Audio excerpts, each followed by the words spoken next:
Good morning. Yes, homework थे, कुछ questions थे। कौन कौन से? Question number 7, question number 8 and question number 11।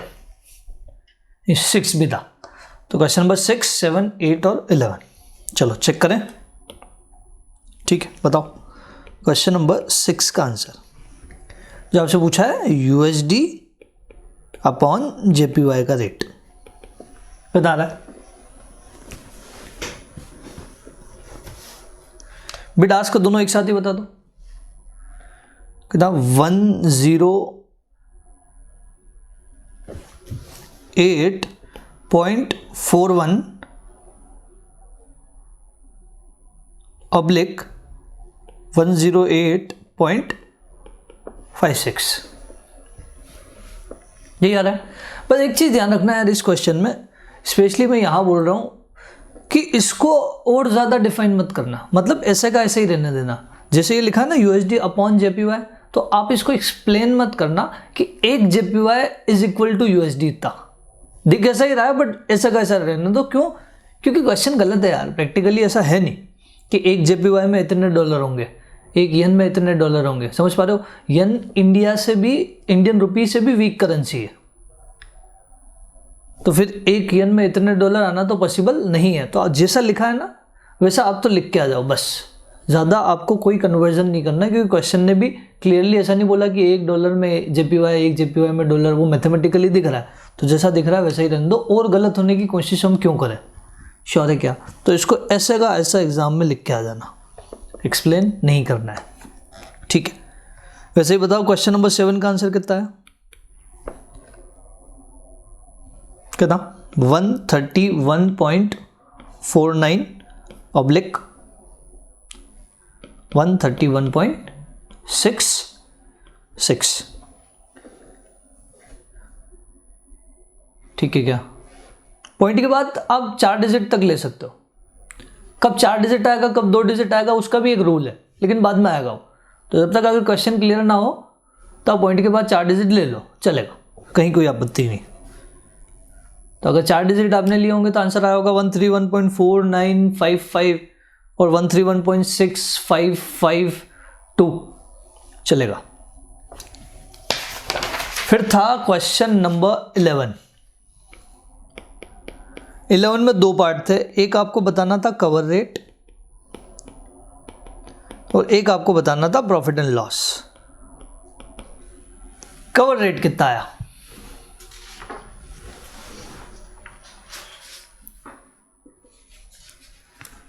कितना?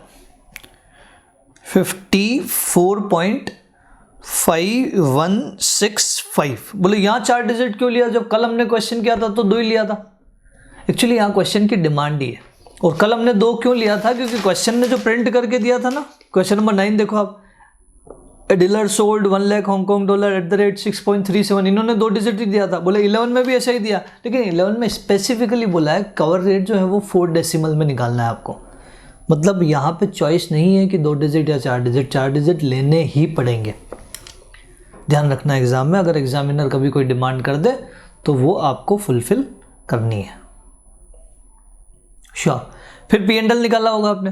पी एंड एल कैसे निकाला होगा? 54.60 में बेचा और 54.5165 में खरीदा, तो इन दोनों का डिफरेंस जो है वो प्रॉफिट है।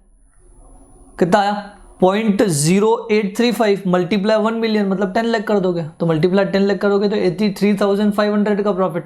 2000 ब्रोकरेज भी है, 2000 ब्रोकरेज लेस कर दिया तो 81,500 का प्रॉफिट। श्योर है?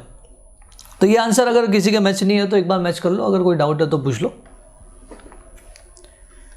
स्पीडली देख लो, 1 मिनट में आया।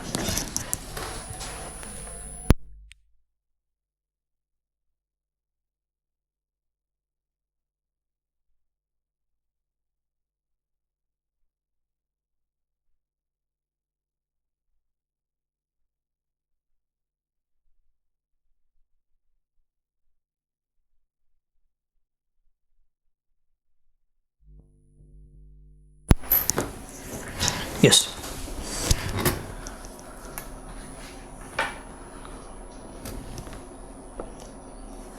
ठीक है, बड़े नॉर्मल से क्वेश्चन थे।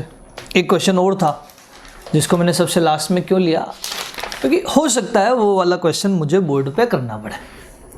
क्वेश्चन नंबर 8 ना बनाओ, कुछ लोगों से बन गया होगा, कुछ लोगों को समझ नहीं आया होगा, यार ये लैंग्वेज किस टाइप की दी हुई है, कोई दिक्कत नहीं है, उसको हम बोर्ड पे लेते हैं।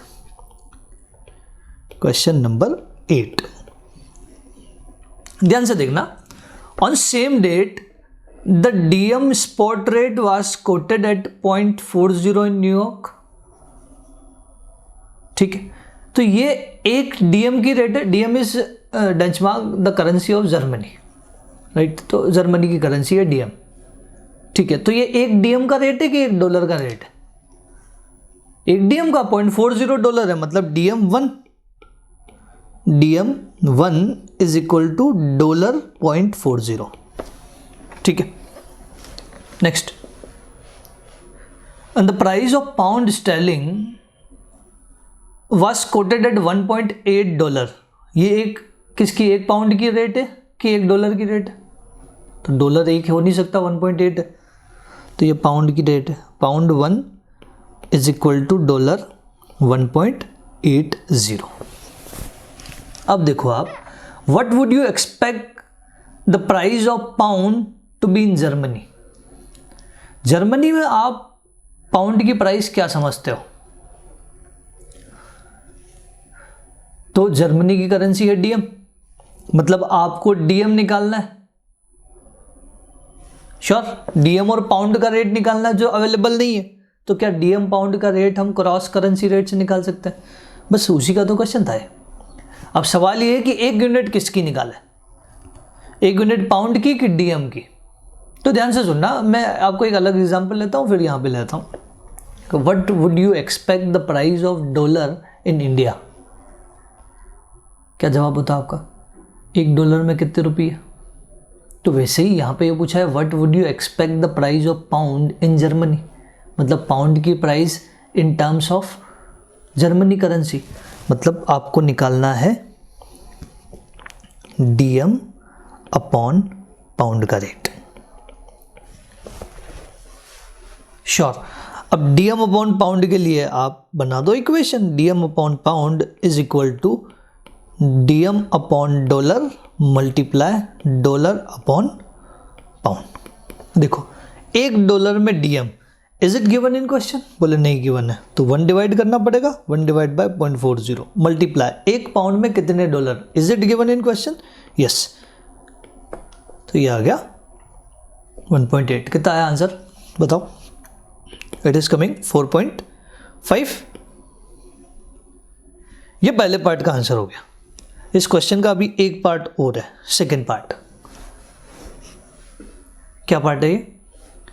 कि if the pound was quoted in Frankfurt at DM 4.4 per pound, मतलब फ्रैंकफर्ट जर्मनी की एक, ये मान लो कि जर्मनी की एक एरिया है, फ्रैंकफर्ट जर्मनी की एक सिटी है, वहां पे आपको पाउंड मिल रहा है 4.4 में।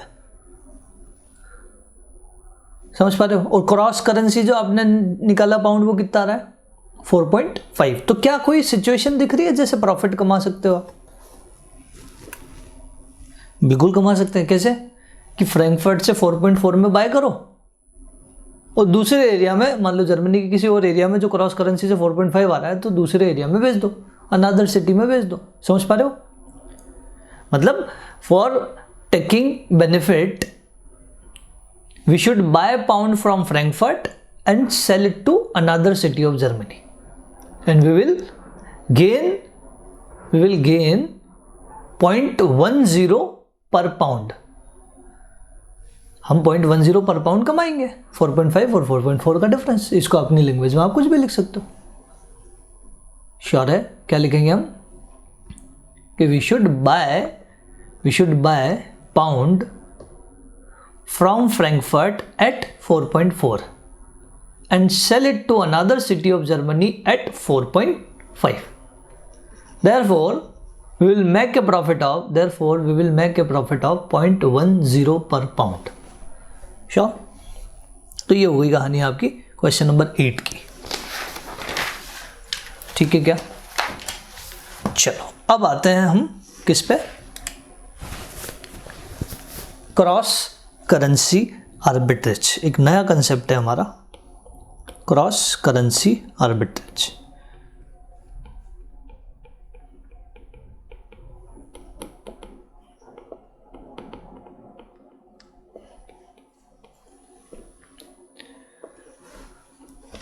क्रॉस करेंसी आर्बिट्रेज, इसमें कुछ नहीं। आर्बिट्रेज में हमने देखा ना, आर्बिट्रेज मोदिग्लानी मिलर जब पढ़ा था वहाँ 3 कंडीशन देखी थी, no additional investment, no additional risk, positive return, मतलब इन वर्ड शॉर्ट प्रॉफिट होना चाहिए हमें without any risk, is call arbitrage.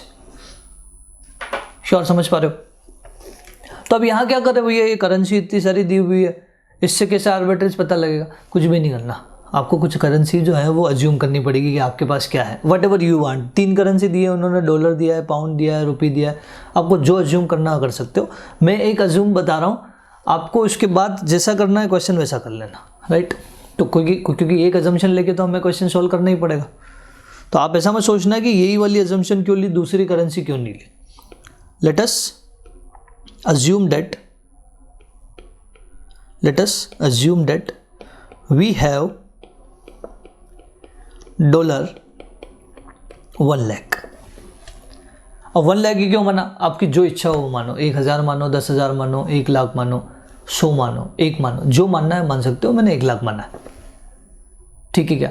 मतलब अल्टीमेटली मैं क्या करने वाला हूँ कि 1 लाख को मैं घुमाऊंगा, केवल कन्वर्ट करूंगा और कुछ नहीं करूंगा। और कन्वर्ट करने में तो कोई रिस्क नहीं है ना, एक को बेचना, दूसरे को खरीदना है, दूसरे को बेचना, तीसरे को खरीदना है, इसमें कोई रिस्क है नहीं। तो कन्वर्ट करते करते करते अगर वापस डॉलर पे आऊँ और अगर मेरे हाथ में $1 लाख से ज़्यादा बच जाए, समझ पा रहे हो कि $1 लाख को मैंने केवल घुमाया और $1 लाख से ज़्यादा आ जाए आपके हाथ में, मतलब आपने कमा लिया। आर्बिट्रेज है कि केवल घुमाते घुमाते घुमाते ही हमने कमा लिया। श्योर है? तो there are 2 way of doing this. 2 way हैं। 2 वे कैसे हैं कि एक तो हम क्या करेंगे, एक तो डॉलर को कन्वर्ट करेंगे रुपी में, रुपी को कन्वर्ट करेंगे पाउंड में, और पाउंड को अगेन कन्वर्ट करेंगे किसमें, डॉलर में। एक तरीका तो ये है। दूसरा तरीका ये है कि डॉलर को कन्वर्ट करेंगे पाउंड में, पाउंड को कन्वर्ट करेंगे रुपी में, और रुपी से डॉलर। मतलब डॉलर को वापस डॉलर में घुमाने के 2 तरीके हैं, या तो रुपी के थ्रू घुमा दो या पाउंड के थ्रू घुमा दो। श्योर? तो अभी हम ऐसा कर रहे हैं, अगर इसमें आंसर नहीं आया, इसमें आर्बिट्रेज नहीं हुआ, तो हम दूसरा तरीका करेंगे। श्योर? तो यहां पे ये मानो कि आपके पास जो है वो क्या है, $1 लाख है, $1 लाख है। श्योर? अब इसको घुमाते घुमाते घुमाते वापस डॉलर पे लाना है, और कितने डॉलर आ रहे हैं ये आपको बताना है। मैं बता रहा हूं कि मल्टीप्लाई डिवाइड और बिट आस्क रूल के अलावा कोई रूल यहां नहीं लग रहा, राइट। फिर भी आपको इतना कॉन्फिडेंस होने के बावजूद भी कि यार मल्टीप्लाई डिवाइड बिट आस्क में तो हमें कोई दिक्कत है ही नहीं, फिर भी इस क्वेश्चन को जब करते हैं ना तो बहुत सारे कंफ्यूजन्स आ जाते हैं। और कुछ भी नहीं, मैं बता रहा हूँ, अगर कंसंट्रेशन से करोगे तो आंसर आएगा, नो डाउट आंसर आएगा। पर कंसंट्रेशन से नहीं किया ना तो दिमाग घूमेगा, राइट। लगेगा यार मल्टीप्लाई डिवाइड बिट आस्क समझ ही नहीं आ रहा कि कब कौन सा ट्रीटमेंट लगाना है। तो आज के बाद मल्टीप्लाई डिवाइड जो आपने समझा हुआ था ना कि यार हमें तो क्लियर हो गया, वो क्लियर होगा आज के बाद। आज के बाद इस चैप्टर, मतलब इस चैप्टर में at least multiply divide bid ask में तो आपको इस क्वेश्चन के बाद दिक्कत नहीं आएगी, ये श्योर है। और सबसे बेसिक रूल ही यही है, हर क्वेश्चन में लगेगा। Multiply divide bid ask rule हर क्वेश्चन में लगेगा, श्योर। एग्जाम के भी हर क्वेश्चन में लगना है।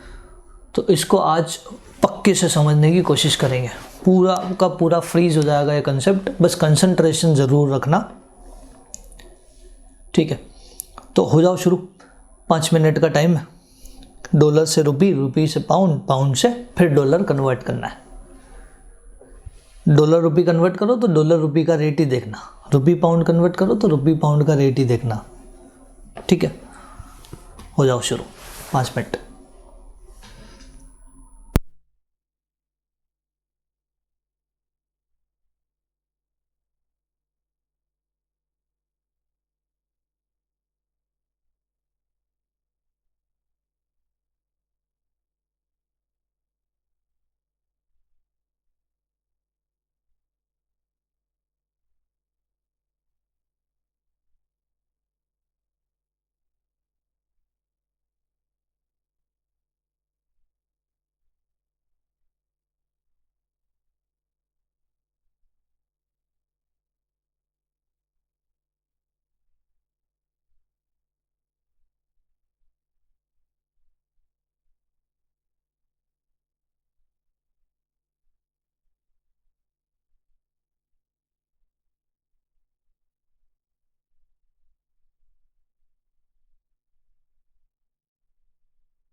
यस, हुआ कुछ ना कुछ। हाँ, तो बहुत सारे डिफरेंट आंसर आया, मैंने अभी देखा तो पता चला किसी का आंसर 95,000 आ रहा है, किसी का 98,000 समथिंग आ रहा है, किसी का 1 लाख के ऊपर भी चला गया, मतलब आर्बिट्रेज हो गया। मैं नहीं बोल रहा हूँ गलत है, इनमें से कोई एक सही है या फिर हो सकता है कोई सही ना हो।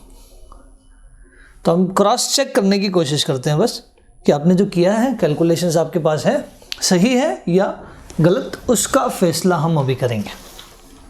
ध्यान से सुनना, डॉलर 1 लाख आपके पास है, डॉलर से रुपये कन्वर्ट कर रहे हो, तो डॉलर रुपये में 1 यूनिट किसकी है? बोले डॉलर की। तो मेरे हिसाब से इसमें शायद कोई गलती नहीं कर रहा होगा कि मल्टीप्लाई करेंगे कि डिवाइड करेंगे, ये आपको क्लियर हो रहा है। तो यहाँ क्या करेंगे हम? मल्टीप्लाई करेंगे, कोई आपत्ति नहीं है। बोले यहाँ तो कोई आपत्ति नहीं है। अब मल्टीप्लाई बिड लेंगे कि आस्क लेंगे, ये सवाल है। अब ध्यान से सुनना, रुपये को हम कर रहे हैं बाय, रुपये को बाय कर रहे हैं तो किसी को बाय करते हैं तो आस्क लेते हैं। डॉलर को हम कर रहे हैं सेल, तो डॉलर को किसी को सेल करते हैं तो हम बिड लेते हैं। अब कौन सी ले? अब यहाँ तो बाय भी हो रहा है, सेल भी हो रहा है। एक्चुअली आपको उस करेंसी के एंगल से ही बात करनी है। वाकई में एक करेंसी बाय हो रही है, एक करेंसी सेल हो रही है, लेकिन 1 यूनिट किसकी है कोर्ट में? तो बोले 1 यूनिट तो डॉलर की है, बस डॉलर को क्या कर रहे हो ये देख लो। दूसरी करेंसी को क्या कर रहे हो ये सोचने की जरूरत नहीं है। डॉलर को हम बेच रहे हैं कि खरीद रहे हैं? बोले ये कैसे पता चलेगा? जो करेंसी आपके पास आ रही है मतलब वो खरीद रहे हो, जो करेंसी आपकी पॉकेट से जा रही है मतलब वो बेच रहे हो। तो कौन सी करेंसी आपकी पॉकेट में आ रही है? रुपये आ रही है, लेकिन रुपये के एंगल से तो सोचना ही नहीं क्योंकि 1 यूनिट रुपये की नहीं है। फिर डॉलर आपकी पॉकेट से जा रहा है, और डॉलर आपकी पॉकेट से जा रहा है मतलब आप डॉलर को बेच रहे हो, 1 यूनिट डॉलर की है, मतलब हम क्या लेंगे? बेचने में क्या लेते हैं हम? बेचते हैं तो सस्ता बेचेंगे, बिड। श्योर। तो मल्टीप्लाई बिड करेंगे, मतलब 1 लाख मल्टीप्लाई 40.5, यानी कि रुपये आ गया 40,50,000। श्योर, एक कहानी खत्म हुई। अब रुपये पाउंड में सोच लेते हैं। रुपये पाउंड में रेट किसकी दी है? पाउंड की। तो डिवाइड करेंगे मल्टीप्लाई करेंगे? बोले डिवाइड करेंगे। चलो डिवाइड करो। अब डिवाइड किससे करेंगे? बिड से कि आस्क से? तो पहले ये देखो 1 यूनिट किसकी है? बोले 1 यूनिट पाउंड की है। पाउंड को क्या कर रहे हो? बाय कि सेल? पाउंड को क्या कर रहे हो आप? बाय कि सेल? बोले पाउंड तो हमारी पॉकेट में आ रहा है, रुपये हमारी पॉकेट से जा रहा है। पाउंड आपकी पॉकेट में आ रहा है मतलब पाउंड को कर रहे हो बाय, और पाउंड को बाय कर रहे हो मतलब किस पे करोगे? आस्क पे। कुछ भी चीज़ को खरीदते हैं तो किस पे खरीदते हैं? आस्क पे। यानी कि 40,50,000 डिवाइडेड बाय 76। श्योर। तो ये आ गया आपका पाउंड 53,289.47। जो भी सही है, अगर जिनका भी सही है वो अपने आंसर को मैच करते हुए जाना। फिर पाउंड से डॉलर। अब पाउंड से डॉलर में किसकी रेट है? डॉलर की कि पाउंड की? बोले डॉलर की है। डॉलर की है तो क्या होगा? डिवाइड। जिस करेंसी को कन्वर्ट करना एक्सचेंज रेट उस करेंसी की 1 यूनिट में नहीं है, डिवाइड होगा। अब आप डिवाइड होगा, लेकिन 1 यूनिट किसकी है फिर? बोले डॉलर की। डॉलर को क्या कर रहे हो? खरीद रहे हो कि बेच रहे हो? बोले डॉलर हमारी पॉकेट में आ रहा है, खरीद रहे हैं। खरीद रहे हैं मतलब आस्क। तो इसको आप डिवाइडेड बाय क्या करोगे? आस्क से, यानी कि 0.56 से। तो जो अल्टीमेट आंसर आ रहा है वो यहाँ मैं बॉक्स में लिख देता हूँ। वो आंसर आ रहा है 95159 पॉइंट भी समथिंग आ रहा है, अभी मैं उसको इग्नोर कर रहा हूँ। तो ये डॉलर आ रहा है, मतलब 95,000 समथिंग जिसका आंसर था वो ठीक थे। 98 किसी का था, किसी का 1 लाख के ऊपर ही था। तो उनकी गलतियाँ उनको समझ आ गई। कुछ भी नहीं करना, कंसंट्रेशन से क्वेश्चन करते जाओ, आपका सॉल्यूशन आ जाएगा। तो ये तो आर्बिट्रेज नहीं है। हमें तो अल्टीमेटली क्या देखना था कि आर्बिट्रेज की 1 लाख लेके निकले और 95 बच गए, तो बेहतर है फिर ऐसा तो कुछ ट्रांजेक्शन करो ही मत जहाँ 1 लाख से भी कम हो जाए। समझ पा रहे हो क्या? तो हम तो वो ट्रांजेक्शन करेंगे जहाँ 1 लाख से ज़्यादा हो जाए। ठीक है, तो फिर दूसरा ट्रायल करते हैं। दूसरा ट्रायल क्या है एक और आपके पास? दूसरा ट्रायल क्या है कि डॉलर को कन्वर्ट करो किस में? बोले पाउंड में। फिर पाउंड को कन्वर्ट करो किस में? रुपये में। और रुपये को कन्वर्ट करो किस में? डॉलर में। $1,00,000 आपके पास है, $1,00,000 आप लेके निकले। अब इसको पाउंड के थ्रू कन्वर्ट करके देखो, 2 मिनट का टाइम फिर ले लो आप, राइट। और अब कोशिश करना कि गलती ना हो, राइट। जो पहले गलतियां हुई वो कम से कम रिपीट ना हो। अब आपको समझ आ गया तरीका क्या है। हम वापस बोर्ड पे लेंगे इसको, एक मौका आपको और मिलेगा कि सारी चीज़ें समझने का, बट पहले आप ट्राई करो कि कितना आंसर आ रहा है, फिर हम चेक करते हैं।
हाँ, कोई आंसर आया? तो कुछ क्विक आंसर्स जो मेरे पास आ रहे हैं वो आ रहे हैं 101,226 पॉइंट समथिंग कुछ आ रहा है। राउंडेड ऑफ में उसको 7 कर दूँ, 101,227 .99 समथिंग कुछ आ रहा है। मेजोरिटी यहाँ पे अभी भी कुछ लोग हैं जिनके आंसर्स जो है वो ये नहीं आए, और कुछ लोग अभी भी ट्राई कर रहे हैं। लास्ट 1 मिनट है बस, उसके बाद हम बोर्ड पर आ जाएंगे।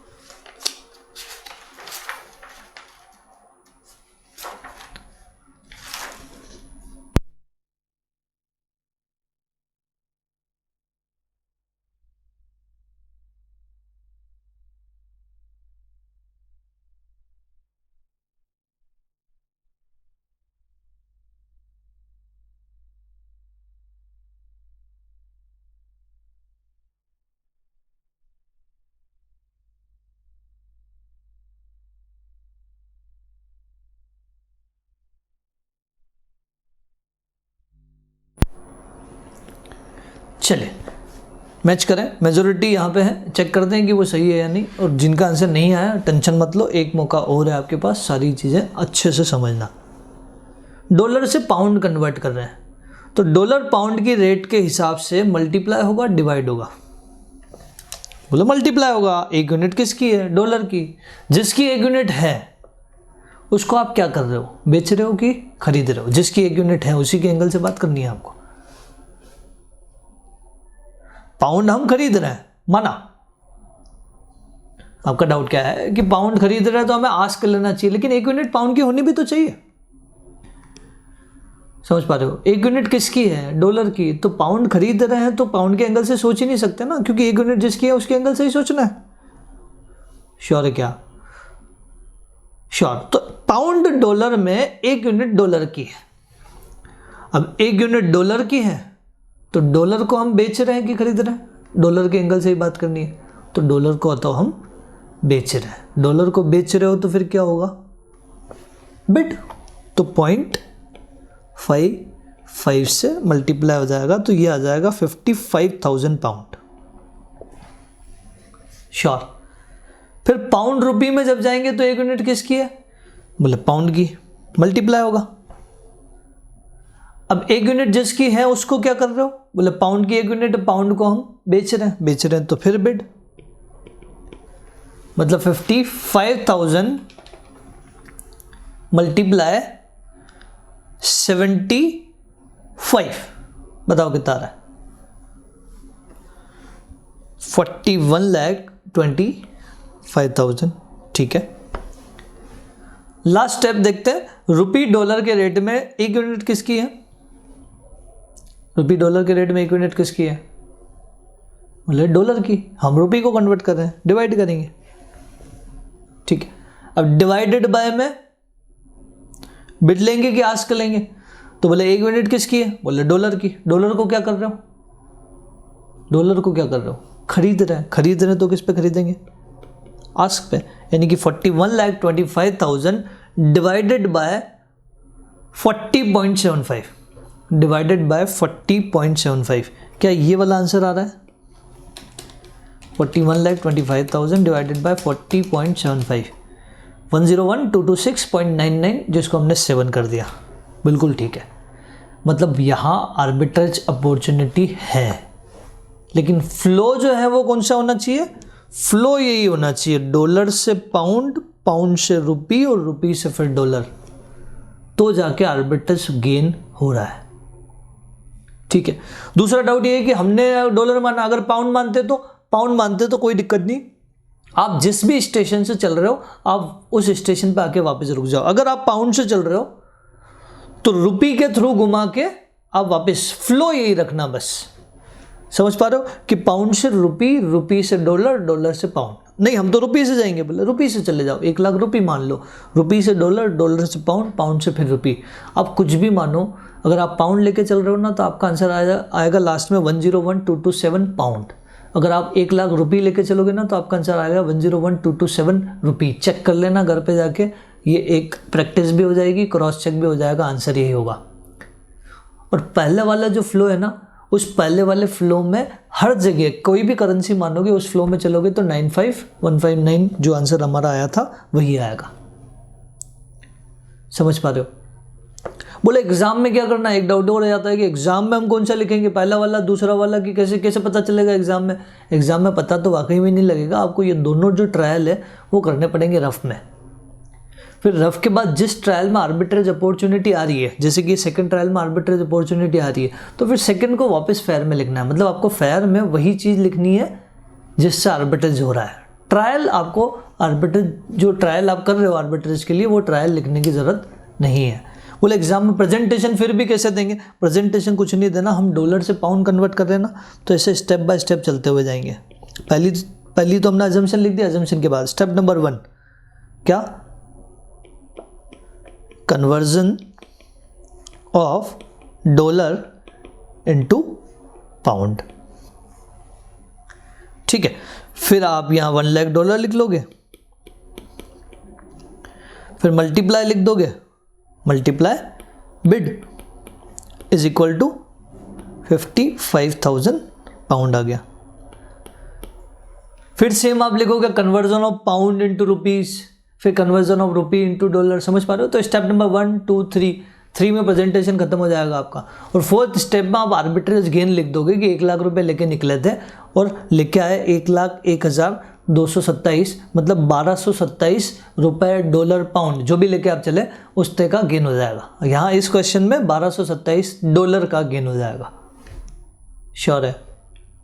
तो ये कहानी थी आपकी इसकी, क्रॉस करेंसी आर्बिट्रेज की। तो एग्जाम में अगर कभी क्रॉस करेंसी आर्बिट्रेज आ जाए और करेंसी उन्होंने आगे चल के प्रिंट की हो तो वेल एंड गुड, ना प्रिंट की हो तो कोई भी करेंसी अज्यूम कर लेना और उसको घुमाना। घुमाने से जिस भी फ्लो में गेन आ जाता है उस फ्लो को फेयर में लिख देना। श्योर? चलो ठीक है, ये था हमारा क्वेश्चन नंबर 12। अब हम आते हैं क्वेश्चन नंबर नेक्स्ट पे आते हैं, लेकिन उससे पहले एक मैं आपको केस स्टडी देता हूँ। केस स्टडी क्या, कि मैं सब आप जितने भी बैठे हो, आप सबको मैं 40-40 लाख रुपए दे रहा हूँ, खुश मत हो, उधार दे रहा हूँ ना, वापस 6 महीने बाद विद इंटरेस्ट लूंगा, ठीक है। तो 40-40 लाख रुपए मैं सबको दे रहा हूँ। आपको क्वेश्चन नंबर 13 में कुछ ऐसी अपॉर्चुनिटी निकाल के बतानी है, कुछ ऐसी सिचुएशन बतानी है जिससे आप मुझे 40 लाख विद इंटरेस्ट लौटा भी दो वापस, और आपके हाथ में उसके बाद भी कुछ बच जाए। मतलब वो 13 के डेटा को आपको जैसा यूज़ करना है वैसा यूज़ करो। मुझे तो अल्टीमेटली 40 लाख विद इंटरेस्ट चाहिए, और आपके हाथ में अगर कुछ बच गया तो बेस्ट हो जाएगा कि आपने मेरे पैसे पे कुछ कमा लिया, आपने कुछ भी इन्वेस्टमेंट नहीं किया, मेरा पैसा विद इंटरेस्ट लौटा भी दिया और हाथ में कुछ बचा भी लिया, तो वो आर्बिट्रेज ही तो है। श्योर। तो 13 में आपको होमवर्क दे रहा हूँ, आप ट्राई करके आ रहे हो, नहीं होता है तो बोर्ड पे हम वैसे भी करेंगे, पर ट्राई करके आ रहे हो कि ऐसी कोई अपॉर्चुनिटी ढूंढ के बतानी है, जो परमुटेशन कॉम्बिनेशन बिठाना है वो बिठा लेना, अल्टीमेट मुझे पेमेंट करना है और आपके हाथ में कुछ बचाना है, ठीक है। आ जाए अगले कंसेप्ट पे।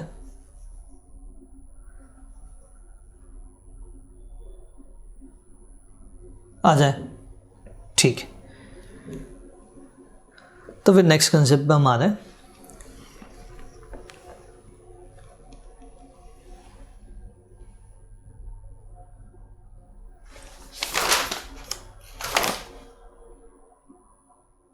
ठीक है, अगला कंसेप्ट हम जो ले रहे हैं वो ले रहे हैं हेजिंग।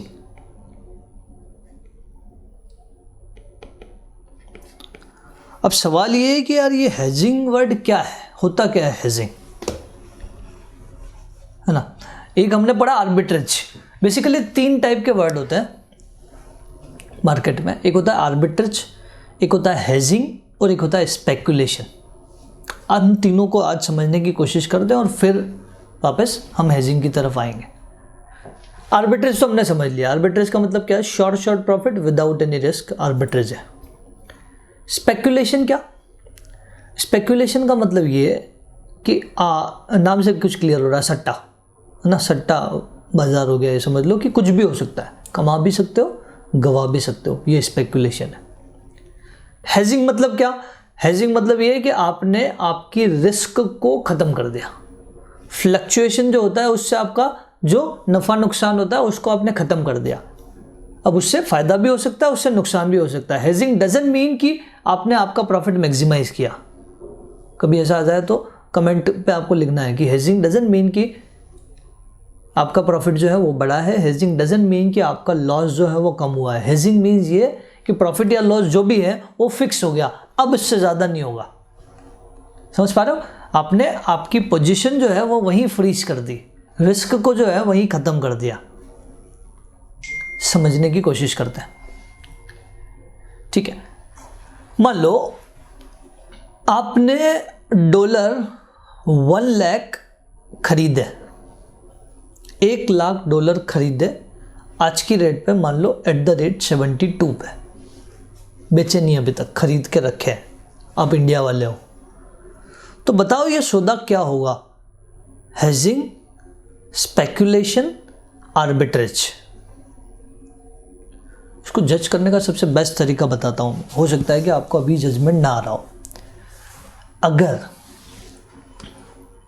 इस डॉलर को रखने से, इस सौदे को रखने से आपके हार्ट बीट ऊपर नीचे होते हैं, हार्ट बीट ऊपर नीचे होते हैं, मतलब वो स्पेकुलेशन है।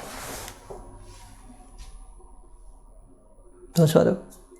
अब बताओ कि डॉलर 72 रुपये में खरीदा, हार्ट बीट ऊपर नीचे रोज होंगे क्या, रेट बढ़ेगा तो खुश होगे, रेट गिरेगा तो दुखी होगे। रोज डेली फ्लक्चुएट, मान लो 1 महीने तक रखोगे तो 1 महीने तक रोज मार्केट की स्क्रीन आप देखते रहोगे, मोबाइल में स्क्रॉल करते रहोगे कि यार मार्केट में क्या चल रहा है, कौन सा रेट चल रहा है, रोज टेंशन में रहोगे। हो सकता है रोज 1-2 घंटे नींद ना आती हो। समझ पा रहे हो क्या, तो ये स्पेकुलेशन है, क्योंकि हमारी हार्ट बीट जो है वो ऊपर नीचे हो रही है। और हेजिंग का मतलब आप ऐसा भी बोल सकते हो, हेजिंग मीन्स चैन की नींद, आप आराम से सो जाओ, राइट। मार्केट में कोई भी उथल पुथल हो रही हो, आप पे उसका इम्पैक्ट नहीं आ रहा, आप पे उसका इम्पैक्ट नहीं आ रहा है। जैसे आपने $1,00,000 खरीदा एट द रेट 72 पे, और 2-5 दिन बाद जब मार्केट गिरता गया, टेंशन और बढ़ती गई, आपने 70 रुपये पे यार बेच दिया, बेच के बाहर हो गए। बोले यार 70 रुपये पे सेल का सौदा कर दो, तो आपने 70 रुपये पे सेल का सौदा कर दिया, तो क्या आपकी रिस्क खत्म हो गई? अब चैन की नींद सो सकते हो। 2 लाख का लॉस फिक्स हो गया आपका कि 72 में खरीदा और 70 में बेच दिया, 2 लाख का लॉस फ्रीज हो गया। अब मार्केट चाहे कितना भी गिर जाए, आपको इम्पैक्ट आएगा क्या? नहीं आएगा। मतलब ये हेजिंग है। हार्ट बीट ऊपर नीचे हो रही है क्या? नहीं हो रही। रोज स्क्रीन देखने की जरूरत पड़ेगी क्या? नहीं पड़ेगी। क्यों? क्योंकि सौदा खत्म हो गया। ये हेजिंग है। श्योर 100%। आपने 72 रुपये पे शेयर खरीदा, राइट? शेयर करेंसी कुछ भी मान लो, 72 रुपये पे आपने डॉलर खरीदा और थोड़े दिन बाद 75 रुपये पे आप बाहर हो गए, तो ये क्या है? ये भी हेजिंग है, लेकिन हेजिंग की प्रॉफिट वाली सिचुएशन है। बेसिकली हेजिंग की प्रॉफिट वाली सिचुएशन का ही दूसरा नाम आर्बिट्रेज है। मतलब मेनली तो 2 ही टाइप की सिचुएशन होती है, एक होता है स्पेकुलेशन, एक होता है हेजिंग। हेजिंग में 2 सिचुएशन होती है, एक प्रॉफिट वाली, एक लॉस वाली। लॉस वाली का नाम केवल हेजिंग बोलेंगे और प्रॉफिट वाली का एक और नाम है जिसको आर्बिट्रेज भी बोला गया है। श्योर है क्या? तो 72 में खरीद के अगर 75 में बेच दिया तो शॉर्ट प्रॉफिट हो गया ना। अब मार्केट में कितनी भी उथल पुथल हो जाए, आपको कोई इंपैक्ट आएगा क्या? बोले नहीं आएगा। श्योर है क्या? और ध्यान से सुनना, अब अगला सौदा मैं बता रहा हूँ, आपको जज करके बताना है कि ये आर्बिट्रेज है, हेजिंग है या स्पेकुलेशन है। ध्यान से। You have imported goods worth $20,000 from US। बस इतना ही। You have imported goods worth $20,000 from US। Hedging, speculation, arbitrage. And payment is to be made, ये भी बता दो, payment is to be made after 2 month. 2 महीने बाद आपको $20,000 का पेमेंट करना है। बताओ, hedging, speculation, arbitrage. Heart beat तेज कम ज़्यादा होगी क्या? क्योंकि आपके पास क्या है? आपके पास डॉलर नहीं है, आपके पास है रुपी, और सामने वाले को क्या देना है? डॉलर। अब डॉलर का रेट जैसे जैसे जैसे बढ़ता जाएगा, आपको टेंशन बढ़ता जाएगा। आपका टेंशन बढ़ेगा ना, क्योंकि आपको तो डॉलर देना है सामने वाले को 20,000 खरीद के, तो रेट बढ़ेगा तो ज़्यादा पैसे दे के खरीदना पड़ेगा। तो जैसे जैसे डॉलर बढ़ता जा रहा है, वैसे वैसे आपका हार्ट बीट बढ़ता जा रहा है। जैसे डॉलर गिरता जा रहा है, आपकी खुशी बढ़ती जा रही। हो सकता है और ज़्यादा गिर जाए, पार्टी दे दो। मतलब फ्लक्चुएशन से हमें टेंशन हो रही है।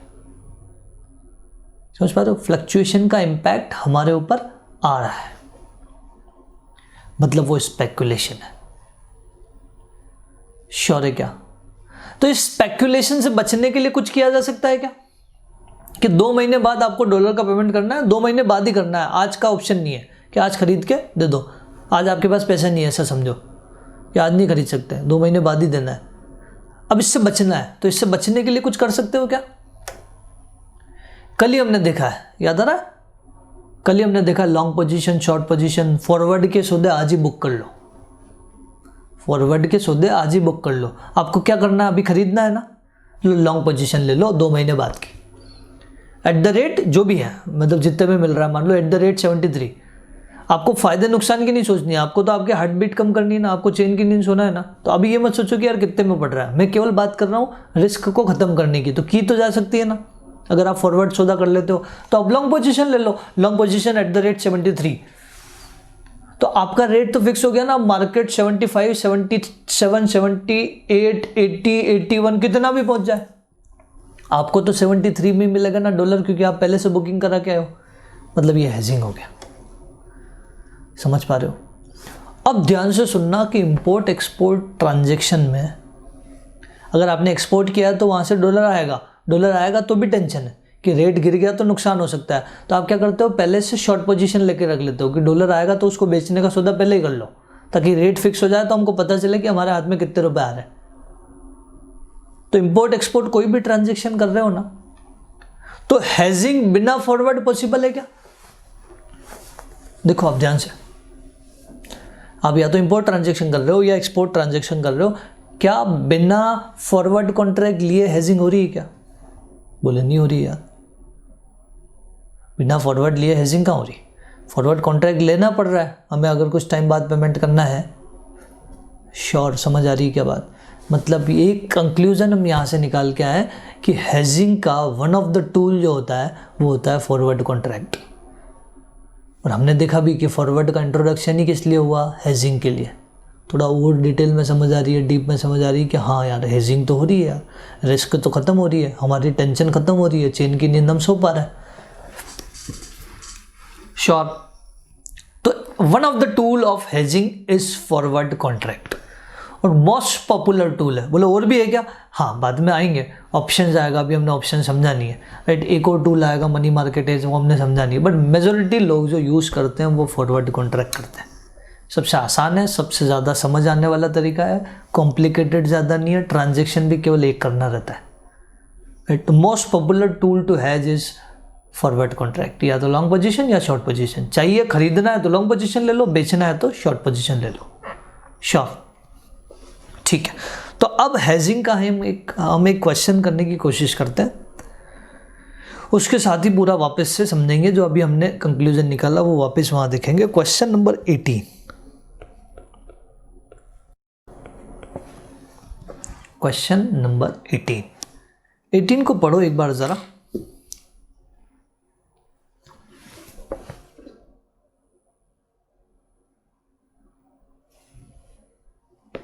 पढ़ो एक बार जरा। ABC limited has an export exposure of 10 million yen. Exporter है, मतलब 10 मिलियन येन यानी कि 1 करोड़ येन मिलने वाला है। कब? 30 सितंबर को, ठीक है। Yen is not directly quoted against rupee. Yen जो है वो रुपी के अगेंस्ट में डायरेक्टली कोटेड नहीं है, ठीक है। द करंट स्पॉट रेट जो है वो USD INR आपको दिया है 42.79 और USD JPY रेट दिया है 132.82। ये स्पॉट रेट आपको करंट दिया है। It is estimated that yen will depreciate. Okay, ये वाला वर्ड डेप्रीशिएट आया, अभी तक हमने ये समझा नहीं कि डेप्रीशिएशन अप्रीशिएशन क्या होता है।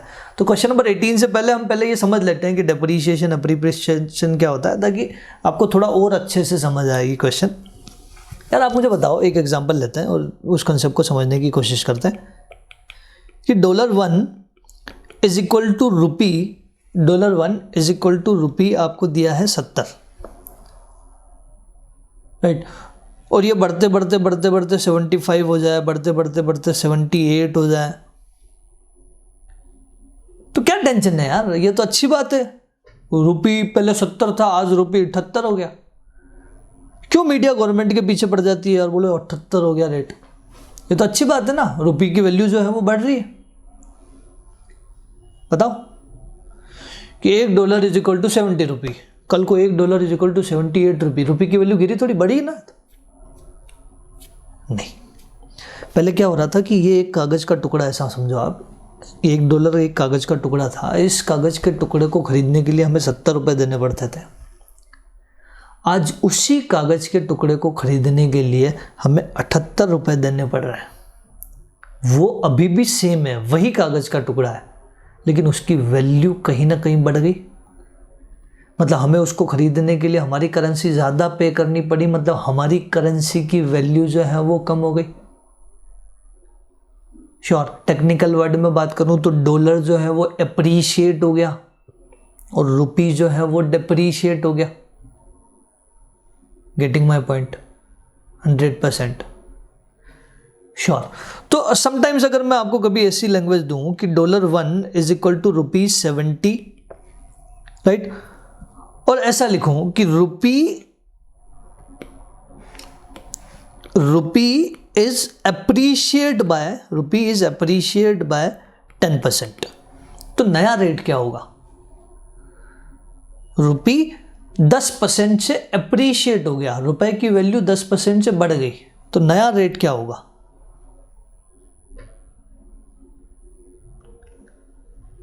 $77 तो माइंड में नहीं आ रहा, बोले बढ़ा तो बढ़ाओ। 77 हो गया तो रुपये की वैल्यू तो गिर जाएगी। समझ पा रहे हो? रुपये की वैल्यू बढ़ना मतलब $1 इज इक्वल टू, अब कम रुपए हो जाएंगे, कम रुपए हो जाएंगे मतलब 63 will be new rate. Sure. वैसे ही अगर मैं यहां बोलूं कि $1 इज इक्वल टू ₹70 है और dollar is depreciate by 10%, dollar is depreciate by 10%, बोले कहानी सेम है, यही चीज है। रुपी अप्रिशिएट हो रहा है, डॉलर डिप्रिशिएट हो रहा है। बोले कब प्लस करना है कब माइनस करना है, ये इंडियन डॉलर मतलब इंडियन रुपी और डॉलर के रेट में तो हम जज कर पा रहे हैं, क्योंकि ये हम बचपन से देखते हुए आ रहे हैं, यूजर फ्रेंडली हम डॉलर और रुपी से, तो हमें पता है कि कब वैल्यू बढ़ रही है कब वैल्यू गिर रही है। लेकिन तब जब दो दूसरी करेंसी आ जाएगी तब हमें दिक्कतें फेस करनी पड़ सकती है। उस केस में हम जवाब कैसे देंगे? इन सिंपल एक माइलस्टोन और आ गया। आप इन सिंपल आप देखो, जिस करेंसी की एक यूनिट अवेलेबल है, अगर वो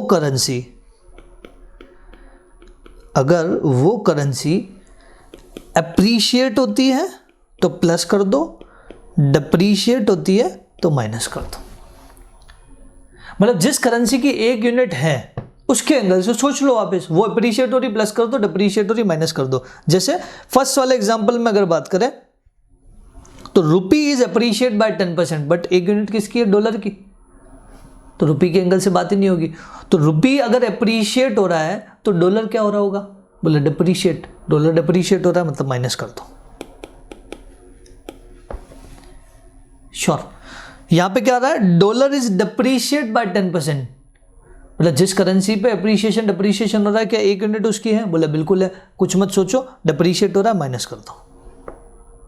समझ पा रहे हो? जैसे फॉर एग्जांपल एक और एग्जांपल ले लो आप, ताकि और कहानी क्लियर हो जाए कि $1 इज इक्वल टू पाउंड 0.80, और यहां लिखा मैंने पाउंड इज अप्रिशिएट बाय 5%, तो what will be new rate? तो जिस करेंसी की एक यूनिट अवेलेबल है, कौन है? बोले डॉलर, वो क्या हो रहा है ये बताओ। बोले पाउंड अगर अप्रिशिएट हो रहा है तो डॉलर क्या हो रहा होगा? डिप्रिशिएट, और डॉलर डिप्रिशिएट हो रहा है मतलब माइनस कर दो, क्योंकि जिस करेंसी की एक यूनिट है अगर वो अप्रिशिएट हो रही प्लस कर दो, वो डिप्रिशिएट हो रही माइनस कर दो, तो डॉलर यहाँ क्या हो रहा है? डिप्रिशिएट, माइनस कर दो, मतलब 0.8 minus 5%, next rate will be 0.76। Sure. और अगर मैं यहां लिख दूं डॉलर इज अप्रिशिएट बाय 5%, तो आपको अपोजिट एंगल से सोचने की जरूरत ही नहीं, क्योंकि जिस करेंसी को अप्रिशिएट बोलना है उस करेंसी की एक यूनिट अवेलेबल है, तो सीधा प्लस कर दो, सोचो ही मत। मतलब कितना हो जाएगा? 0.84। श्योर है? समझ आ गई बात? तो वैसे ही आप मुझे बताओ क्वेश्चन नंबर 14 और क्वेश्चन नंबर 15 का आंसर अभी 5 मिनट में।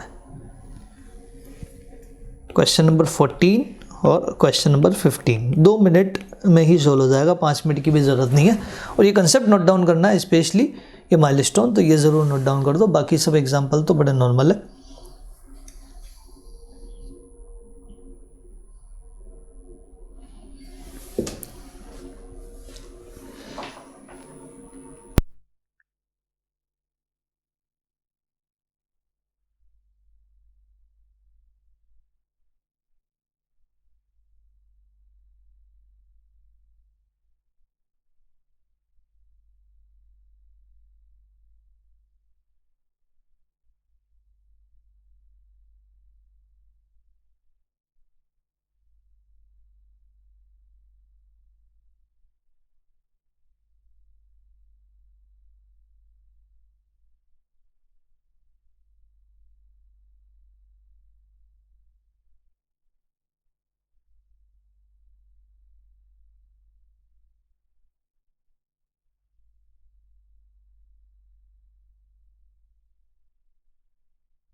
हो गया नोट डाउन? अब तक वो आंसर भी आ गया होगा क्वेश्चन नंबर 14 और क्वेश्चन नंबर 15 का। बताओ फिर।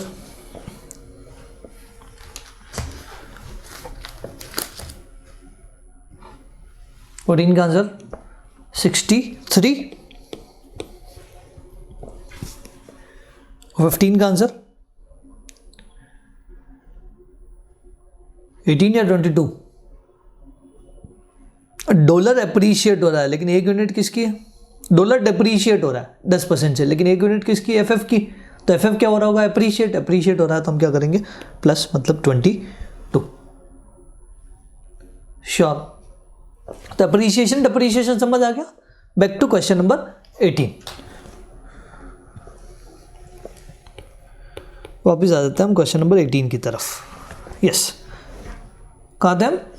वापस पढ़ लेते हैं शुरू से। ABC has export exposure of 10 million yen, value 30 सितंबर। Yen is not directly quoted against रुपी।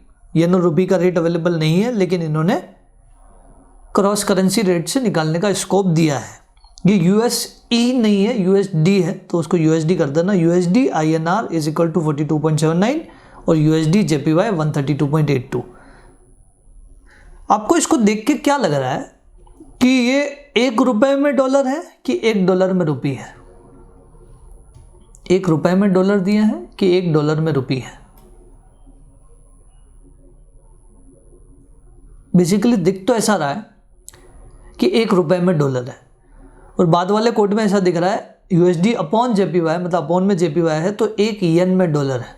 और हमने सीखा भी कि जैसा दिया है वैसा मान लो, लेकिन अगली लाइन उसको सपोर्ट नहीं कर रही है। अगली लाइन क्या बोल रही है? It is anticipated that yen will depreciate to 145।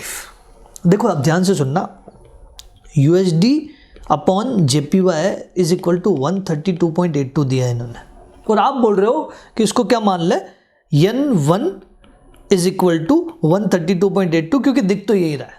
बिल्कुल मान लेते हैं हम, ऐसा मान लेते हैं। तो अगला रेट कितना आ गया? 145।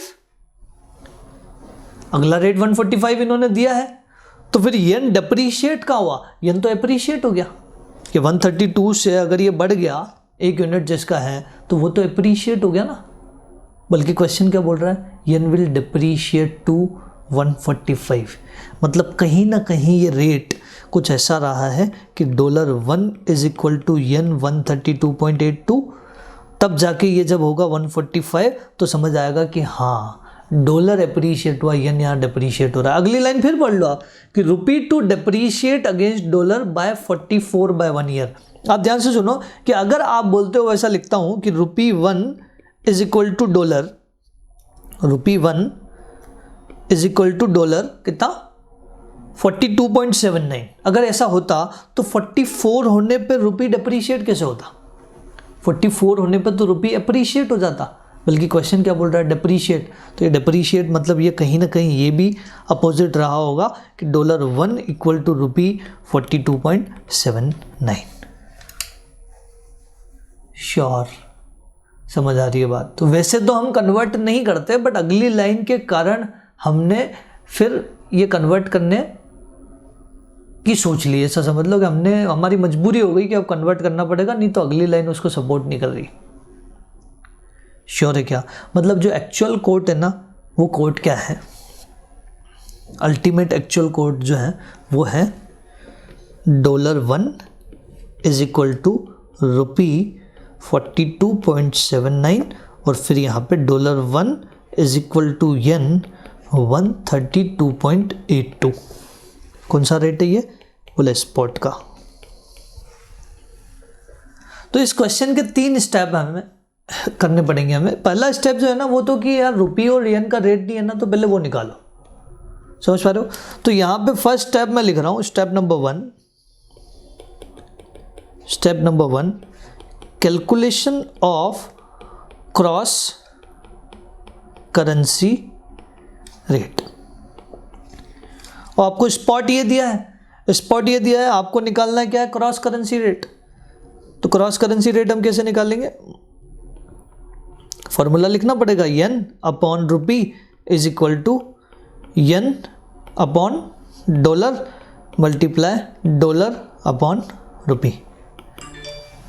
बोले येन अपॉन रुपी क्यों क्या, रुपी अपॉन येन क्यों नहीं क्या, कोई भी लिख दो, कहीं कोई आपत्ति नहीं है। बस मैंने ये कोशिश की कि जो करेंसी बड़ी है वो डिवाइड में आए तो ज़्यादा अच्छा है, ताकि पॉइंट में आंसर ना आए, एक से बड़ा आंसर आए।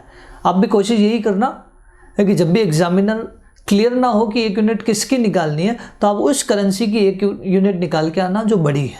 तो यहाँ येन रुपी में रुपी बड़ा है। श्योर, चॉइस आपकी है, कोई फर्क नहीं पड़ेगा, आंसर पे कोई इंपैक्ट नहीं आएगा। बस पॉइंट में होगा तो थोड़े से ज़्यादा डिजिट लेने पड़ेंगे, और पॉइंट में नहीं होगा तो थोड़े से कम डिजिट लेंगे तो भी काम हो जाएगा। Answer will be same, answer में इंपैक्ट नहीं आएगा। चलो बताओ $1 में कितने येन, क्या गिवन है क्वेश्चन में? बोला हाँ गिवन है। कितना? 132.82 मल्टीप्लाई एक रुपी में कितने डॉलर, ये तो गिवन नहीं है। $1 में रुपी है तो 1 डिवाइड कर देंगे, 1 डिवाइड बाय 42.79, तो कितना आ गया बताओ? 132.82 डिवाइडेड बाय 42.79, तो इट इज कमिंग 3.1040। ये कौन सा रेट आया? स्पॉट का। तो वैसे ही आप मुझे एस्टिमेटेड, अब मैं नहीं बता रहा, आपको फॉर्मूला लगाना है, आपको वैल्यू रखनी है। एस्टिमेटेड और फॉरवर्ड दोनों बता सकते हो क्या? फाइनल बॉक्स वाला आंसर कि 132 की जगह अब कितना आ जाएगा? 45। 42.79 की जगह कितना आ जाएगा? 1/44। तो सीधा सीधा आंसर है 145 डिवाइडेड बाय 44, 3.2955। अगला रेट 3.2093।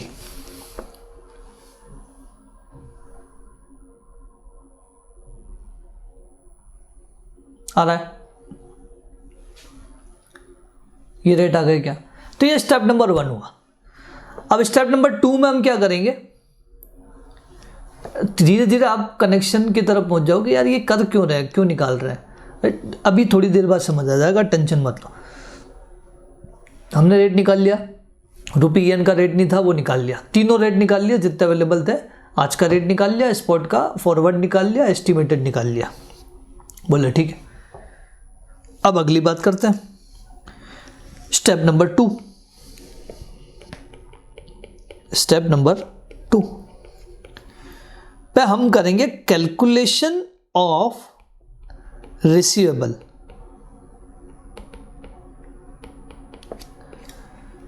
इन रुपी टर्म, मतलब हमें मिलने वाला है 1 करोड़ येन, 10 मिलियन येन, 1 करोड़ येन मिलने वाला है।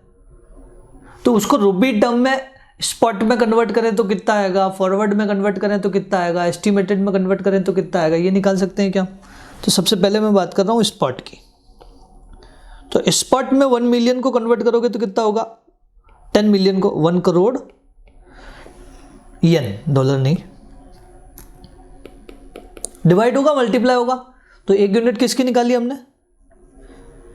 एक यूनिट किसकी निकाली हमने? ये एक यूनिट निकाली rupee 1 is equal to yen this, मतलब एक यूनिट हमने रुपी की निकाली और हमें कन्वर्ट किसको करना है?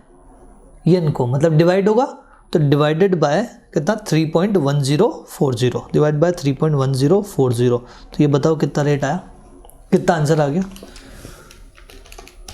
1 करोड़ डिवाइडेड बाय 3.1040, तो इट इज कमिंग रुपी 32,21,649। रुपी में तो हम $1 में राउंडेड ऑफ कर सकते हैं, डॉलर होता है तो नहीं करते हैं, पॉइंट के बाद लिखते हैं, क्योंकि $1 को रुपी में जब कन्वर्ट करते हैं तो भी वो, मतलब 0.5 है मान लो, तो 0.5 को भी कन्वर्ट किया तो कम से कम 30-35 रुपये का डिफरेंस आ जाता है। इसलिए हम डॉलर, पाउंड और इनको नहीं करते हैं और रुपी को कर सकते हैं। ठीक है, तो वैसे ही आप मुझे एस्टिमेटेड पे बताओ और वैसे ही आप मुझे फॉरवर्ड पे बताओ। मुझे सीधा आंसर चाहिए। रेट आपके पास है, वैल्यू आपके पास है, रेट ये दी। तो 1 करोड़ डिवाइडेड बाय 3.2955, ये आ जाएगा 30,34,441। 1 करोड़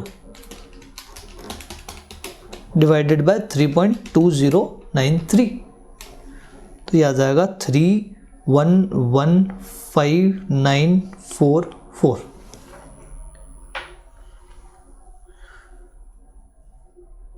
श्योर, ये स्टेप नंबर 2 हो गया। अब हम एक एक क्वेश्चन को पढ़ते हुए जाते हैं और जवाब देते हुए जाते हैं। To estimate the expected loss if hedging is not done. Hedging नहीं की मतलब ये बोल सकता हूं मैं क्या, अभी थोड़ी देर पहले सीख के आए कि forward contract is not done. Hedging का मतलब क्या कि हम फॉरवर्ड कॉन्ट्रैक्ट में एंटर हो जाएंगे ताकि हेजिंग हो जाएगी। तो हेजिंग इज नॉट डन मतलब हमने फॉरवर्ड कॉन्ट्रैक्ट नहीं लिया। तो बताओ कि लॉस हुआ कि प्रॉफिट हुआ है, लॉस हुआ तो कितना हुआ। अब ध्यान से सुनना, क्या हमने फॉरवर्ड नहीं लिया तो क्या इसका और इसका डिफरेंस फर्स्ट पार्ट का आंसर है क्या?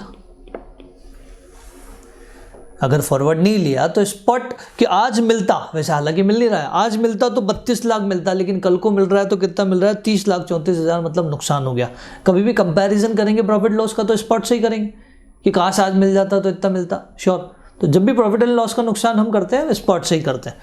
तो बताओ 3221649 माइनस 3034441, तो कितना आ जाएगा 187,208 का लॉस। लॉस क्यों? क्योंकि ये रिसीवेबल था। अगर यही पेमेंट होता, यही हम एक्सपोर्टर ना होते हुए इंपोर्टर होते हैं, तो हम बोलते हैं फ़ायदा है क्योंकि ज़्यादा की बजाय कम पे करना पड़ रहा है। लेकिन यहाँ रिसीवेबल है तो हमें 32 लाख मिल सकता था, उसकी जगह हमें कितना मिला 30 लाख, तो नुकसान हो गया। दूसरा क्या बोल रहा है? To determine the change in position if forward cover is made, कि अगर फॉरवर्ड कवर ले लिया मतलब हेजिंग कर ली तो क्या चेंज होगा। तो फॉरवर्ड कवर ले लिया तो इसका और इसका डिफरेंस क्या हो जाएगा? सेकंड पार्ट का आंसर। लॉस तो अभी भी है, कितना 3221649 माइनस 3115944, कितना आ रहा है 105,705 का लॉस।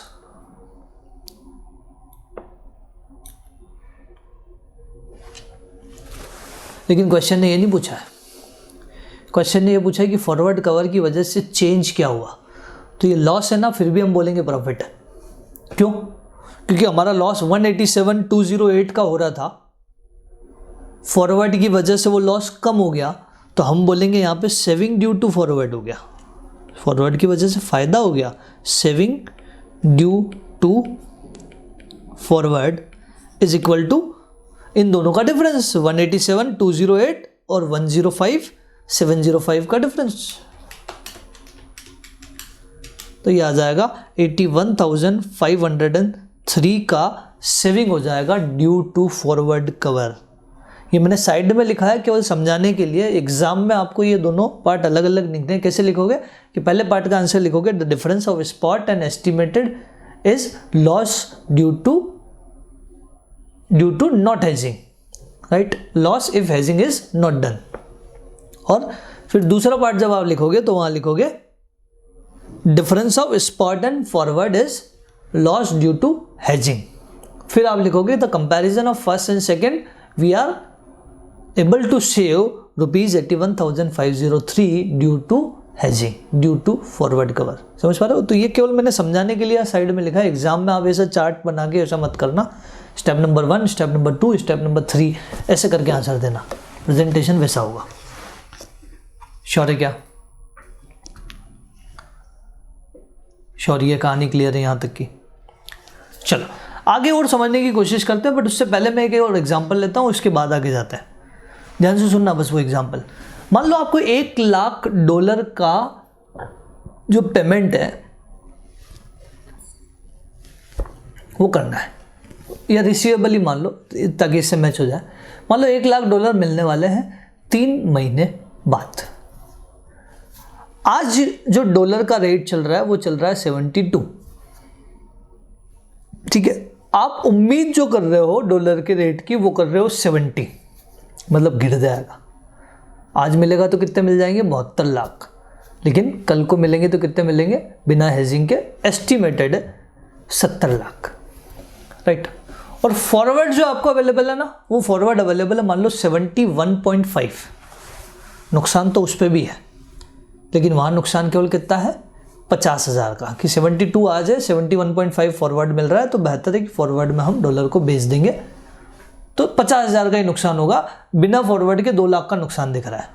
श्योर है क्या? तो आज की स्थिति में क्या डिसीजन लोगे आप? आज की स्थिति में डिसीजन क्या लोगे? फॉरवर्ड पे जाना चाहिए। स्पॉट पे तो आपको किसी कंडीशन में मिल नहीं रहा पैसा, सामने वाले को फोर्स नहीं कर सकते हो भैया आज ही दो पैसा, नहीं दे सकते। मतलब ये तो श्योर है कि आपको जाना फ्यूचर पे ही है, या तो एस्टिमेटेड पे जाओ, मतलब या तो फ्यूचर में कोई सौदा मत करो या फ्यूचर में फॉरवर्ड कर लो, जाना फ्यूचर पे ये तय है। तो बताओ आप क्या करोगे? फॉरवर्ड ले लेंगे, फॉरवर्ड ले लेंगे।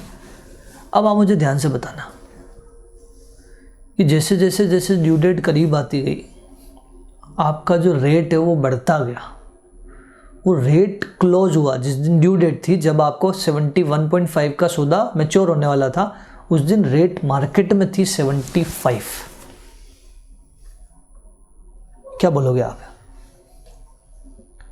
कि काश ये फॉरवर्ड कॉन्ट्रैक्ट ना लेते हैं? अब आपको बेचना तो 71.5 में ही पड़ेगा, ये श्योर है, क्योंकि आप फॉरवर्ड कॉन्ट्रैक्ट बुक करके आ चुके हो।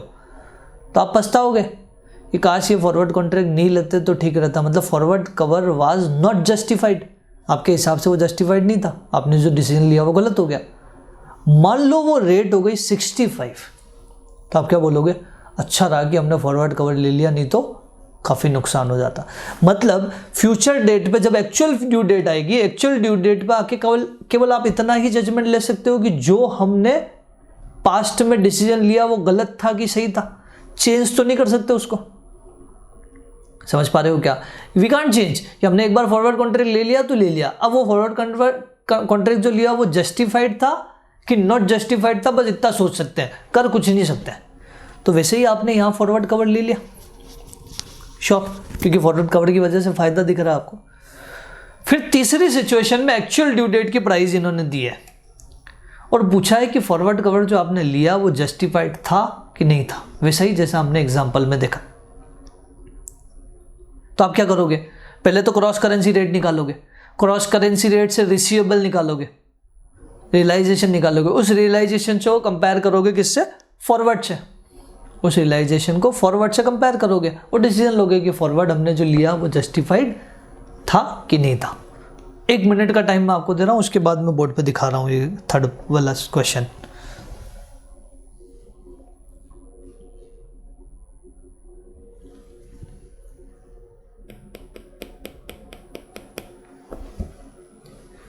क्रॉस करेंसी रेट के बाद 1 करोड़ का कन्वर्जन इन रुपी टर्म, और उसको कंपैरिजन करना है किसके साथ? फॉरवर्ड के साथ, और बताना है कि जस्टिफाइड था कि नहीं था।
यस, बताओ।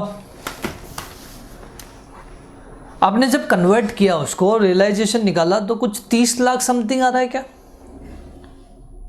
30 लाख समथिंग आ रहा है, और हमारा फॉरवर्ड में कितना आ रहा है? 31 लाख समथिंग। मतलब फॉरवर्ड में ज़्यादा मिल रहा है, ये एक्सपोर्टर पॉइंट ऑफ व्यू, ध्यान रखना, इंपोर्टर पेमेंट नहीं कर रहा है, मिल रहा है, तो फॉरवर्ड में ज़्यादा मिल रहा है, तो अच्छी बात है। मतलब ठीक रहा कि हमने फॉरवर्ड ले लिया, वरना रुकते इंतज़ार करते तो और कम हो जाता। मतलब थर्ड का जवाब होगा forward cover was justified because we are getting more than actual spot rate. समझ पा रहे हो? We are getting more than, आप ऐसा भी लिख सकते हो, वी आर गेटिंग ब्रैकेट में 31 लाख समथिंग जो भी फॉरवर्ड का आ रहा है, मोर देन एक्चुअल स्पॉट रेट, और वहां पे ब्रैकेट में लिख सकते हो 30 लाख समथिंग जो भी कुछ आ रहा है। श्योर? तो यहां पे आएगा जवाब फॉरवर्ड कवर वाज जस्टिफाइड। ठीक है, बढ़े आगे। तो ये आप अगर नोट डाउन करना चाहो तो बिल्कुल कर लो। स्टेप नंबर 1 में हमने क्रॉस करेंसी रेट निकाला, एक ही बताया मैंने, बचे हुए 2 तो आप ही ने किए। फिर सेकंड नंबर पे रिसीवेबल निकाला, और उसके बाद उनका कंपैरिजन करके हमने फर्स्ट सेकंड थर्ड के आंसर्स दिए।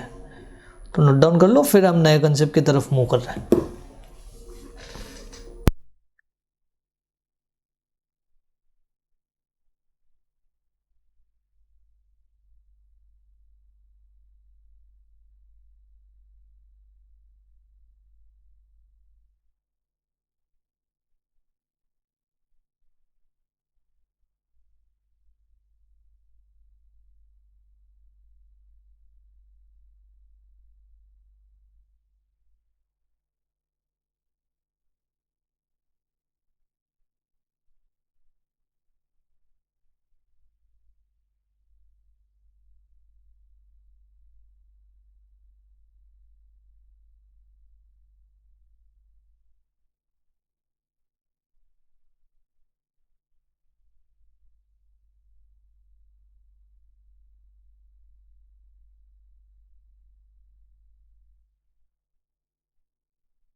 हो गया नोट डाउन?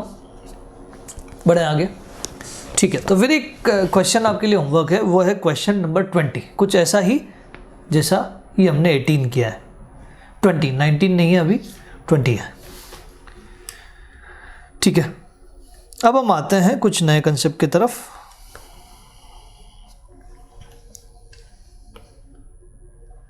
एक एग्जांपल लेता हूं अगेन। ठीक है, कि आपको दिया है, मान लो $1 स्पॉट दिया है। स्पॉट मतलब आज की प्राइस, फॉरवर्ड मतलब फ्यूचर की प्राइस। कोटेड आज ही होती है दोनों, लेकिन एक फ्यूचर के लिए सौदा होता है, एक आज के लिए सौदा होता है। तो स्पॉट में $1 इज इक्वल टू ₹70/72, और 1 मंथ स्वैप पॉइंट्स आपको दिए हैं। 1 मंथ स्वैप पॉइंट्स दिए हैं आपको 1000/2000, और 2 2 मंथ स्वैप पॉइंट्स आपको दिए हैं 2000/1000। आपको मुझे बताना है 1 मंथ का रेट और 2 मंथ का रेट। अभी तक हमने कोई कंसेप्ट नहीं पढ़ा, बट एक तुक्का लगाना हो तो क्या लगाओगे? गेस करना है आपको। तो क्या हो सकता है यार, अगली रेट क्या होगी? 1000/2000, इतनी रेट हो सकती है क्या एक महीने बाद की? नहीं।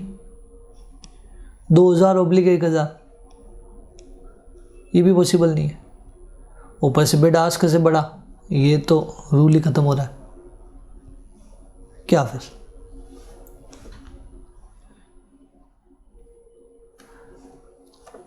बताओ। तो एक मैं बता दूं आपको, एक रूल है जो स्टैंडर्डली डिफाइंड है, स्टैंडर्डली लिखा हुआ है, ऐसा ही लिखा हुआ है। तो जैसा लिखा हुआ है वैसा हम पढ़ लेते हैं इसको, कि अगर स्वैप पॉइंट्स, पहले तो स्वैप पॉइंट्स की भी बात कर लेते हैं कि स्वैप पॉइंट्स क्या होते हैं। स्वैप पॉइंट्स मतलब पॉइंट के बाद की डिजिट्स, पॉइंट के बाद इनका एडजस्टमेंट होगा, ठीक है। स्वैप पॉइंट्स अगर इंक्रीजिंग ट्रेंड में है,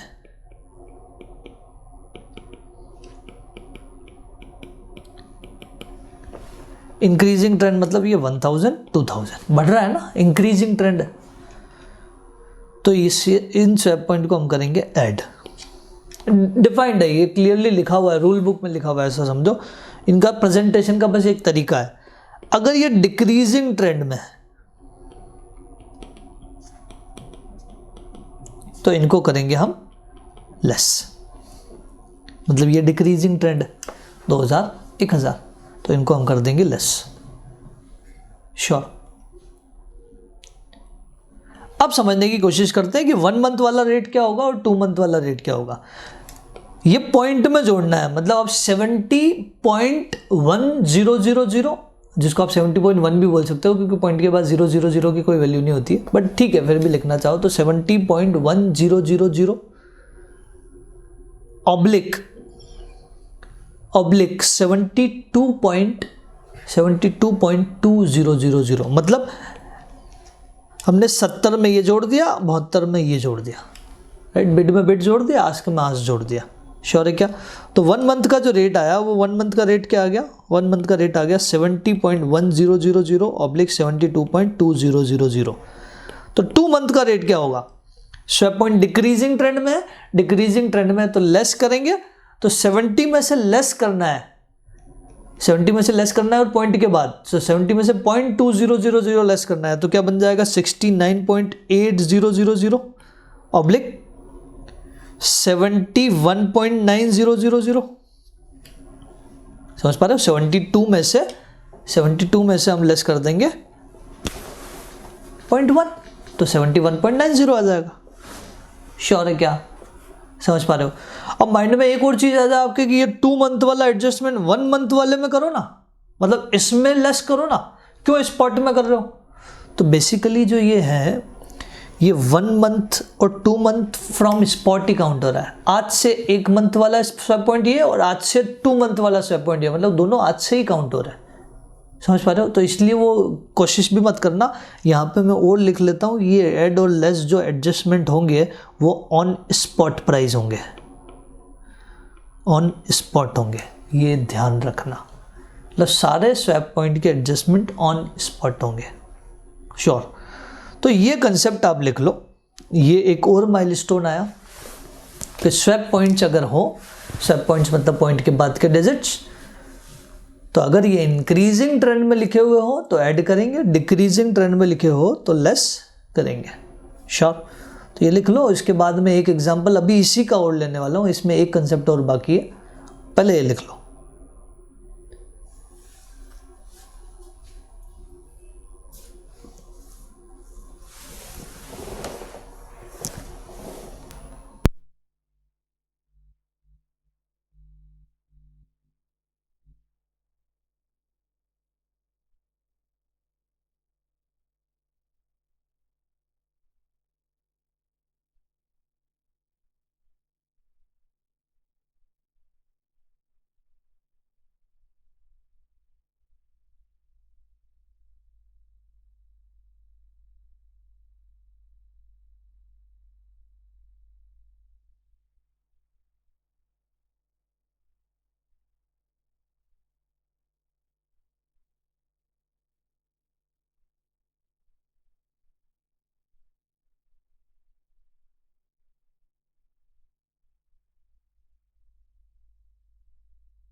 हो गया।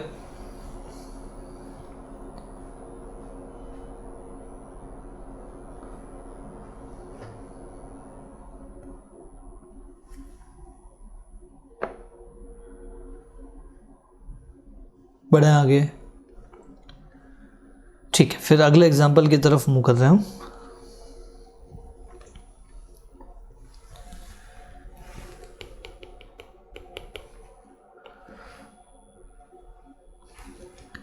हाँ, अगला जो एग्जाम्पल है वो है, मान लो $1 इज इक्वल टू लिखा है 72.2525 ऑब्लिक 73.3535 ऐसा रेट दिया है, और स्वैप पॉइंट जो दिए हैं, मतलब 3 मंथ स्वैप पॉइंट है, स्वैप पॉइंट दिए हैं 10/20। तो क्या होगा? अब सवाल ये है कि 10/20 दिया है, इधर इन्होंने पॉइंट के बाद 4 डिजिट दिए हैं, तो फिर कैसे क्या एडजस्ट करेंगे?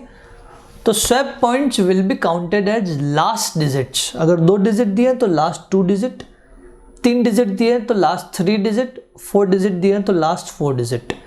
यानी कि यहाँ पे जब आप सॉल्यूशन करोगे आप, तो ये सॉल्यूशन होगा कुछ ऐसा कि जब आप बिट रेट निकाल रहे होंगे तो आप लिखोगे 72.2525, इंक्रीजिंग ट्रेंड है, 10 और 20 मतलब इंक्रीजिंग ट्रेंड है, तो ये ऐड होगा, ये तो क्लियर है, प्लस पॉइंट लास्ट 2 डिजिट में एडजस्टमेंट करना है ना, तो 0.0010। अगर ये 100 होता तो क्या होता? 0.0100। श्योर? तो ये आ गया आपका कितना? 72.2535। ये हो गया बिड। और वैसे ही जब आस्क निकालने जाओगे तो क्या होगा? 73.3535 प्लस 0.0020, तो हो जाएगा 73.3555। श्योर है क्या? समझ आ गई बात? अगर 3 डिजिट 100 और 200 होते हैं तो यहाँ पे भी 200 की जगह कितना हो जाता? 0.0200। 2000 होते तो सीधा 0.2000। श्योर है? तो ये कहानी थी कि अगर स्वैप पॉइंट कुछ कम डिजिट में हो तो it should be adjusted in last digits. ठीक है, तो इस बिहाफ पे जो आपका क्वेश्चन है, कुछ होमवर्क है, वो नोट डाउन कर लो। आज का लेक्चर फिर उसके बाद हम यहीं रोकेंगे। वो है क्वेश्चन नंबर 16। बड़े नॉर्मल से क्वेश्चन है, आसानी से हो जाएंगे, कहीं कोई आपत्ति नहीं। क्वेश्चन नंबर 17 में करेक्शन कर लो बस। 17 में 3 दिख रहा है आपको, Canadian dollar, euro, US dollar दिख रहा है। यूएस डॉलर में देखो 1.5865 के बाद कुछ प्रिंटर नहीं दिख रहा, राइट? तो उसको आप /75 और कर दो। इसका मतलब क्या हो गया? बिड हो गया 5865 और आस्क हो जाएगा 75 नहीं 5875। जो चेंज होता है हमने देखा है, लिखने का तरीका ऐसा होता है। तो आप 65/75 कर दो या -75 कर दो, जैसा आपको ठीक लगे। और ये क्वेश्चन भी आपके लिए होमवर्क। तो होमवर्क के नाम पे जो हुआ वो क्या हुआ? क्वेश्चन नंबर 13, 40 लाख रुपए उधार दिए हुए मैंने आपको। क्वेश्चन नंबर 16, क्वेश्चन नंबर 17 और क्वेश्चन नंबर 20। श्योर? तो ये होमवर्क है। कल हम कंटिन्यू करेंगे, शुरू के 10-15 मिनट होमवर्क चेक करेंगे हम, नहीं आया तो बोर्ड पे लेंगे, और उसके बाद हम नए कंसेप्ट की तरफ मूव करने की कोशिश करेंगे। ठीक है, तो आज का लेक्चर हम यहीं रोक रहे हैं। अगर कोई भी डाउट है तो बिल्कुल बिंदास होकर आप क्लास के बाद पूछ सकते हो। Thank you.